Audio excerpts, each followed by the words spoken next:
एक चीज और है, चूंकि डॉलराइजेशन की बात की थी, एक और बात जो साझा बयान में देखेंगे, पैरा नंबर 18 वीणा सिकरी मैम, जिसमें कहा गया कि एनर्जी सेक्टर जो है एक सिग्निफिकेंट पिलर है स्पेशल और प्रिविलेज स्ट्रेटेजिक पार्टनरशिप का। यानी तमाम बंदिशें लगाने के बावजूद भारत और रशिया के बीच में एनर्जी सेक्टर में कॉपरेशन जारी रहेगा। ये साफ तौर से संकेत यहां पे दिया। संकेत क्या, बिल्कुल साफ साफ कह दिया गया है बड़े बड़े अक्षरों में। तो इसको कैसे लेगा यूएस, चूंकि वो चाहता है कि भाई एनर्जी को लेकर कुछ हमसे भी खरीदो, सर आप कुछ वहीं से मत लिया करो। हमने तो ये तय कर लिया है कि हम यूएसए से भी खरीदेंगे। ये तो हम नहीं इनकार कर रहे हैं कि हम यूएसए से नहीं खरीदेंगे, लेकिन हम ये कह रहे हैं कि हमारी जो रूस के साथ स्ट्रेटेजिक स्पेशल प्रिविलेज पार्टनरशिप है, उसमें एनर्जी का जो स्थान है वो बहुत ऊंचा है। तो इसलिए हम ये कह रहे हैं कि हम सिर्फ यूएसए से नहीं खरीदेंगे। सो ये जो हम कहना चाहती हूँ कि स्ट्रेटेजिक ऑटोनॉमी जो भारत ने दिखाई है प्रेसिडेंट पुतिन के विजिट के दौरान, ये बहुत सिग्निफिकेंट है। ये कोई ऑप्टिक्स बिल्कुल नहीं है। इसमें हम कह रहे हैं कि हम ये मना नहीं कर रहे हैं कि हम अमेरिका से डेवलप नहीं करेंगे रिश्ते, या यूके या जापान। हम कह रहे हैं कि हमारी फॉरेन पॉलिसी है, it's not a zero sum game. ये मतलब नहीं है कि हम रूस से डेवलप करेंगे तो यूएसए से कम होगा, नहीं। लेकिन हम रूस से जरूर डेवलप करेंगे। किसी के बंदिश में आके, किसी के प्रेशर में आके हम रूस के साथ डेवलपमेंट कम नहीं करेंगे। अब ये देखिए कि एक पॉइंट आप ले लीजिए जो आर्कटिक रीजन के बारे में कहा है। आर्कटिक रीजन के बारे में कहा है कि भारत और रूस की कोऑपरेशन आर्कटिक रीजन में बढ़ेगी। ये जो हमने पहले ही अनाउंस किया था कि व्लादिवोस्टॉक चेन्नई एक कॉरिडोर बनेगा, ये एक मैरीटाइम कॉरिडोर है और व्लादिवोस्टॉक से आगे जाके आर्कटिक रीजन में जाएगा। वहां पे ट्रेड रूट्स होंगे, क्योंकि अगर आर्कटिक में मेल्टिंग हो रही है तो वहां पे खुलेंगे और इसमें भारत का हिस्सा होगा। और जो हमने रिलॉस जो लॉजिस्टिक सपोर्ट एग्रीमेंट साइन किया है रूस के साथ, और ये लॉजिस्टिक एग्रीमेंट रशियन पार्लियामेंट ने रैटिफाई भी कर दिया है, उससे देखिए कि जो हमारे आर्कटिक रीजन में नेवी की कोऑपरेशन होगी भारत और रूस के बीच। अगर हम वहां पे ट्रेड करना चाहेंगे, हमारे शिप्स वहां जाएंगे, तो रशियन पोर्ट्स में हम आसानी से वहां पे डॉक कर सकते हैं, इतना एक्सपेंसिव नहीं होगा। ये चीजें बहुत स्ट्रेटेजिक सिग्निफिकेंस रखती हैं। जो भारत की जो मैरीटाइम डेवलपमेंट है, इसमें बहुत सिग्निफिकेंट है ये। और जो ये बात सही है कि डिफेंस कोऑपरेशन में हमने कुछ अनाउंसमेंट नहीं किया है, लेकिन जो बातचीत है वो अलग सिरे पे चल रही है। और जो रूस की तरफ से transfer of technology, make in India का पूरी तरह से सपोर्ट करना, ये भारत के लिए बहुत अहम है, क्योंकि बहुत ही अहम है। दरअसल इस पे मैं आना ही चाह रहा था। ये हमारे साथ शंकर शर्मा साहब हैं। इसमें ये कितना बड़ा इंपॉर्टेंट है, चूंकि आपने देखा होगा, जो मैं देख रहा था कि उनका पैरा नंबर 31 जो उनके साझा बयान की बात कही गई, उसमें साफ तौर से कहा गया, अलग पैरा ही डिफेंस सेक्टर को लेकर दिया गया है, और उसमें कहा गया है कि दोनों पक्ष इस बात पर सहमत हुए कि मेक इन इंडिया प्रोग्राम के तहत टेक्नोलॉजी ट्रांसफर के जरिए, ध्यान दीजिएगा, मेक इन इंडिया प्रोग्राम के तहत टेक्नोलॉजी ट्रांसफर के जरिए, ज्वाइंट वेंचर के जरिए डिफेंस इक्विपमेंट बनाए जाएंगे। शंकर प्रसाद साहब, ये लाइन बड़ा इंपॉर्टेंट है, क्योंकि अब तक हम लोग ज्यादातर सामान इंपोर्ट करते थे, अब कह रहे हैं कि टेक्नोलॉजी ट्रांसफर भी करेंगे, ज्वाइंट वेंचर भी करेंगे। ये बहुत अच्छा लफ्ज इस्तेमाल किया आपने, और ये पैरा बिल्कुल सही है कि देखिए, सबसे बड़ी बात उन्होंने कही थी कि भारत अब आत्मनिर्भर बनना चाहता है, तो भारत आत्मनिर्भर की तरफ ही चलेगा।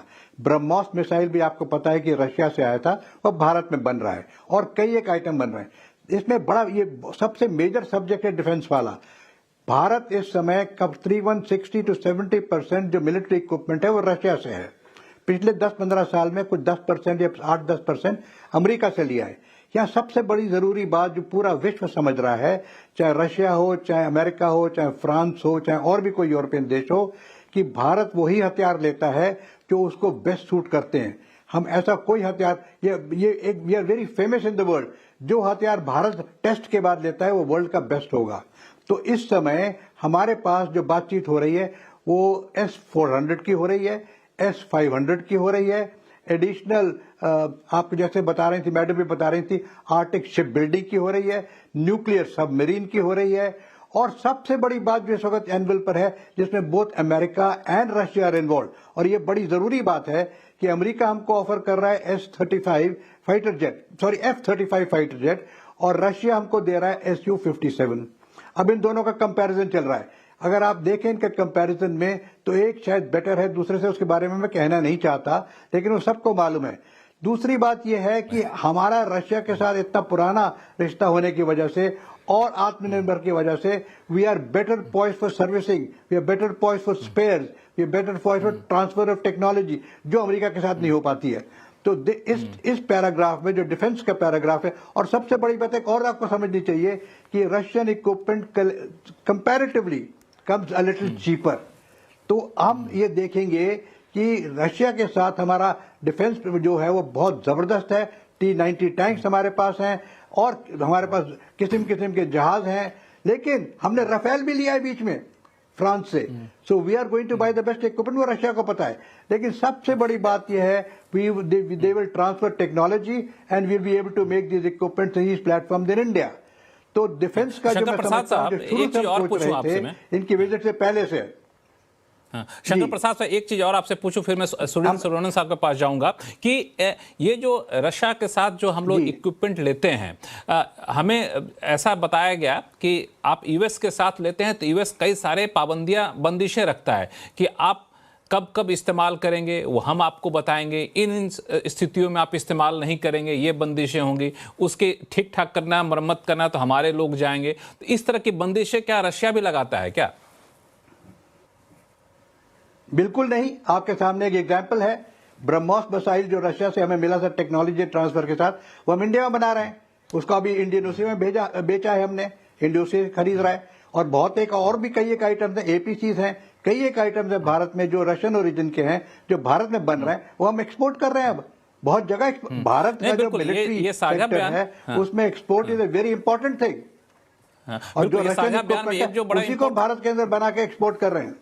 हाँ बिल्कुल, साझा बयान में ये लाइन कही भी गई है, आपने गौर किया होगा कि हम ये ज्वाइंट वेंचर के जरिए जो मेडिकल, जो हेल्थ, जो मिलिट्री इक्विपमेंट बनाएंगे, डिफेंस इक्विपमेंट बनाएंगे, हम उन देशों को भी एक्सपोर्ट करेंगे, थर्ड कंट्रीज को, जिन देशों के साथ हम दोनों के रिश्ते अच्छे होंगे उनको भी करेंगे। लेकिन मेरा सवाल एक और है, सुनील सुब्रमण्यम साहब आप इस पर बताइएगा कि हमारे पास क्या ये क्षमता है कि हम उनके टेक्नोलॉजी को ट्रांसफर लेकर के हम डिफेंस इक्विपमेंट बनाएं? अगर क्षमता है तो कहां पे है, किस स्पेस में? थोड़ा सा और स्पेसिफिक पूछूं, डिफेंस पीएसयूज इसके लिए जाने जाते हैं, डिफेंस पीएसयूज हैं या फिर प्राइवेट सेक्टर की डिफेंस कंपनियां हैं जहां पे आपको पोटेंशियल दिखता है? मुझे दिखता है एक्चुअली उतना ज्यादा डिफेंस पीएसयूज में टेक्नोलॉजी ट्रांसफर ऑब्जर्व करने की क्षमता है, ब्रह्मोस एक एग्जांपल है, मगर जो टेक्नोलॉजी रियली आती है वो हमारी भी क्षमता है ड्रोन्स और अनमैन्ड एरियल व्हीकल्स में।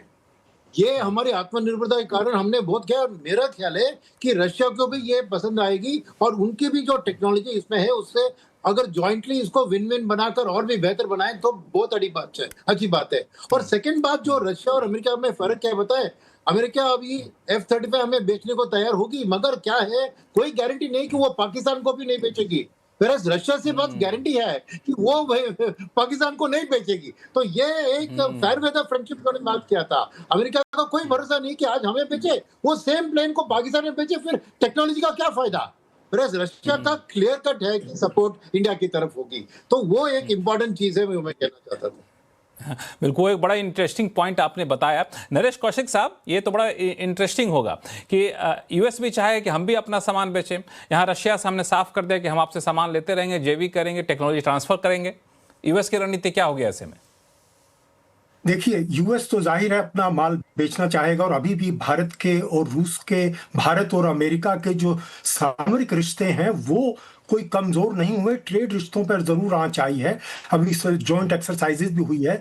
लेकिन जो बातें अभी मुझसे पहले वाले वक्ताओं ने कही, मैं उस पर जरा सा जोर देकर एक बात कहना चाहता हूं, वो ये कि रूस की जो सबसे बड़ी ताकत है वो उसकी डिफेंस एक्सपर्टीज है। इसका लोहा अमेरिका भी मानता है। अगर ट्रंप अगर किसी वजह से रूस से डरते हैं तो वो सिर्फ उनकी डिफेंस की वजह से ही डरते हैं। और रूस ने अभी यूक्रेन के युद्ध के दौरान उसने जिस तरह की चीजें हासिल की हैं, जिस तरह की नई टेक्नोलॉजी खासकर ड्रोन्स की और नए मिसाइल्स जो नए उन्होंने बनाए हैं इस बीच, वो अगर भारत के साथ वो साझा करे तो वो बहुत ही भारत के लिए महत्वपूर्ण होगा। एक समय यह लग रहा था कि यूक्रेन जितने बड़े पैमाने पर ये नए नए ड्रोन्स बना रहा है तो रूस उससे हार जाएगा, लेकिन रूस ने उससे कहीं ज्यादा, कई गुना ज्यादा उत्पादन करके और नए नए किस्म के ड्रोन बनाकर उस पर काबू कर लिया। और आज जो रूस की जो ड्रोन की जो इंडस्ट्री है पूरी दुनिया में सबसे ज्यादा ताकतवर है, जिसका हमें लाभ उठाना चाहिए। इसके अलावा जो है, जो इनका जो एविएशन सेक्टर है उसका चीन भी लोहा मानता है।